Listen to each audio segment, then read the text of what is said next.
North Korea just unveiled a new artillery system, and the message was aimed straight at Seoul. But Pyongyang did not stop there. Kim also ordered more tactical missiles, more rocket systems, and personally inspected North Korea's largest ever destroyer. For South Korea, the signal is hard to miss. North Korea has already ruled out reunification, and now it is preparing for confrontation.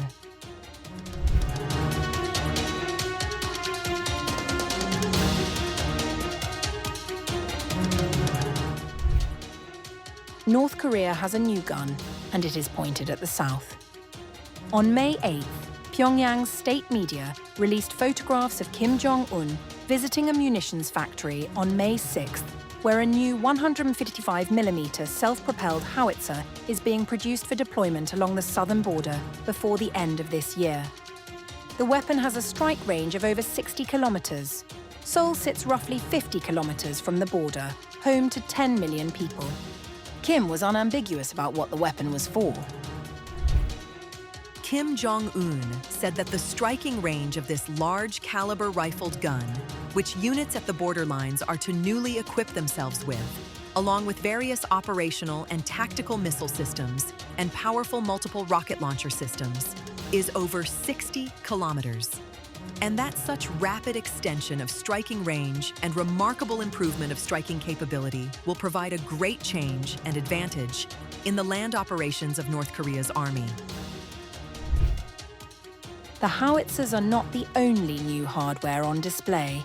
Kim also ordered the deployment of additional tactical missile systems and multiple rocket launcher systems along the border within the year. From the factory floor, Kim went to see. On May 7th, Kim boarded the Choe Hyon, North Korea's largest and most advanced warship, to oversee maneuverability tests ahead of its commissioning in mid-June. The 5,000-ton destroyer, unveiled last year, represents a significant step in Pyongyang's push toward building a blue water navy. Kim has ordered 2 more destroyers to be built, with a third due for completion by October. His teenage daughter Ju Ae was at his side throughout the destroyer visit, appearing in photographs on the bridge, on deck, and dining with the crew. South Korea's intelligence service said last month she could be considered Kim's heir. The timing of these displays is deliberate. North Korea recently revised its constitution to remove all references to reunification with South Korea, formally cementing Kim's position that the two countries are separate and hostile states. South Korean President Lee Jae-myung has pushed for dialogue since taking office. What Pyongyang has done is supply missiles and artillery to Russia for use in Ukraine, gaining real battlefield data on its weapons in return. The new howitzer is in part a product of that arrangement,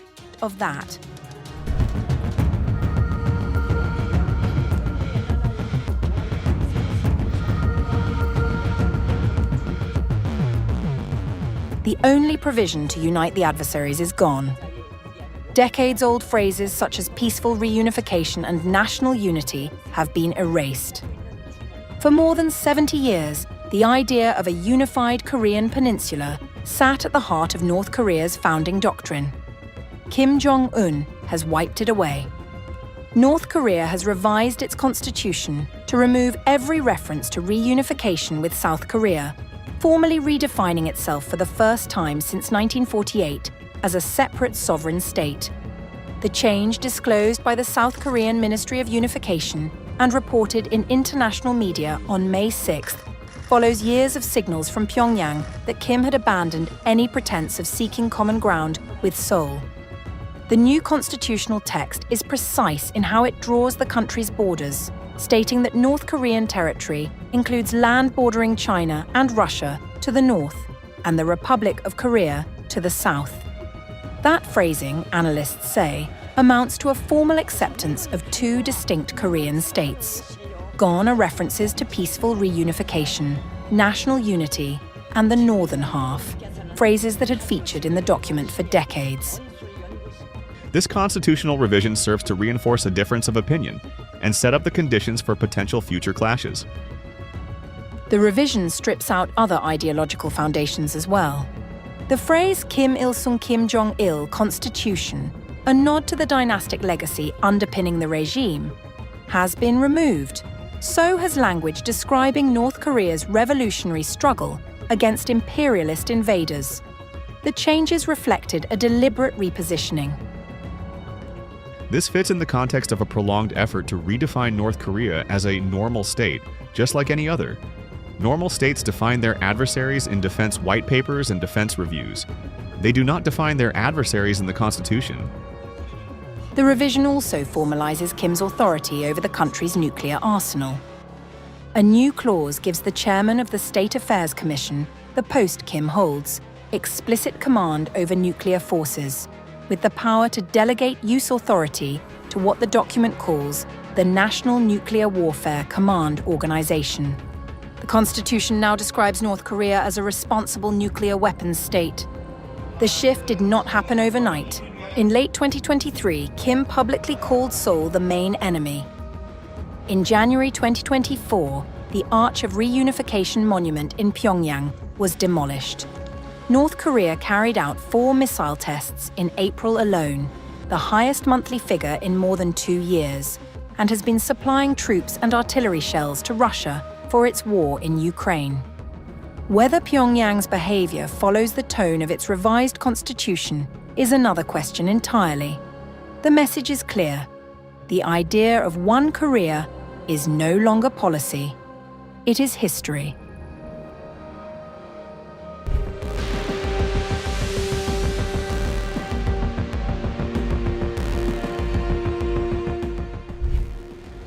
Three days, 5 weapons, one very deliberate announcement.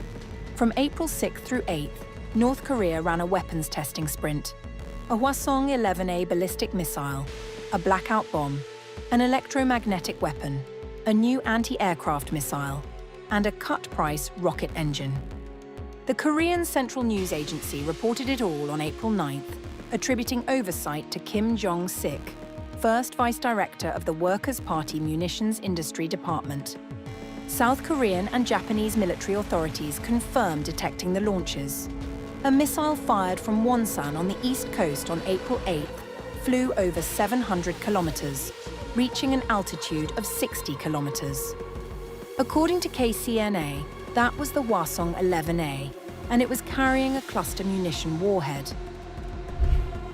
The weapon can reduce to ashes any target covering an area of 6.5 to 7 hectares with the highest density power. Roughly 16 to 17 acres, 1 missile, 1 strike. In June 2023, North Korea's own Foreign Minister Choe Hyon stood up and said, "As cluster bombs are recognized as very dangerous weapons of mass destruction, their use is internationally banned." Less than 3 years later, Pyongyang is testing cluster warheads on ballistic missiles and publishing the results. Reports had already surfaced that Russia was deploying North Korean artillery fitted with cluster munitions against Ukraine. According to those reports, the artillery versions are less sophisticated than what a dispersal system mounted on a ballistic missile can deliver. Pyongyang appears to be moving up the ladder. State media also confirmed in the same dispatch a test of what it called a low-cost missile engine. A firing for testing the maximum workload of an engine using low-cost materials. The goal, analysts suggest, is to reduce costs to hit bigger mass production targets. The missiles were only part of what came out of this week. KCNA reported what it called carbon fiber sham bombs scattering. The weapon disperses thousands of fine carbon filaments over electrical infrastructure power stations, transformers, transmission lines causing short circuits and grid failures without any physical explosion. A blackout delivered from the sky. Kim Jong-sik described it as a special asset of strategic nature to be combined with and applied to various military means in different spheres. China unveiled a similar system last year, mounted on a ballistic missile warhead. South Korea says it developed the technology back in 2017, aiming to target North Korean missile and nuclear bases in addition to power stations.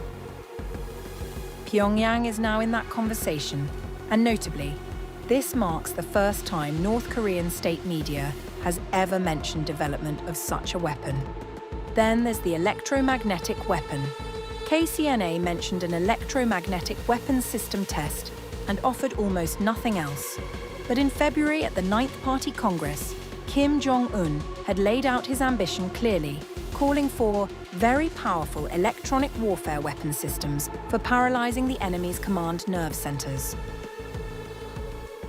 A mural at a new Pyongyang museum celebrating the North Korea-Russia war effort in Ukraine showed a North Korean soldier carrying what appeared to be a drone jamming rifle. Whether this week's test was that device or something further along, a high-power microwave system, a directed energy weapon, Pyongyang isn't saying. Rounding out the week, North Korea confirmed testing of what KCNA called a mobile short-range anti-aircraft missile system, verifying its combat reliability.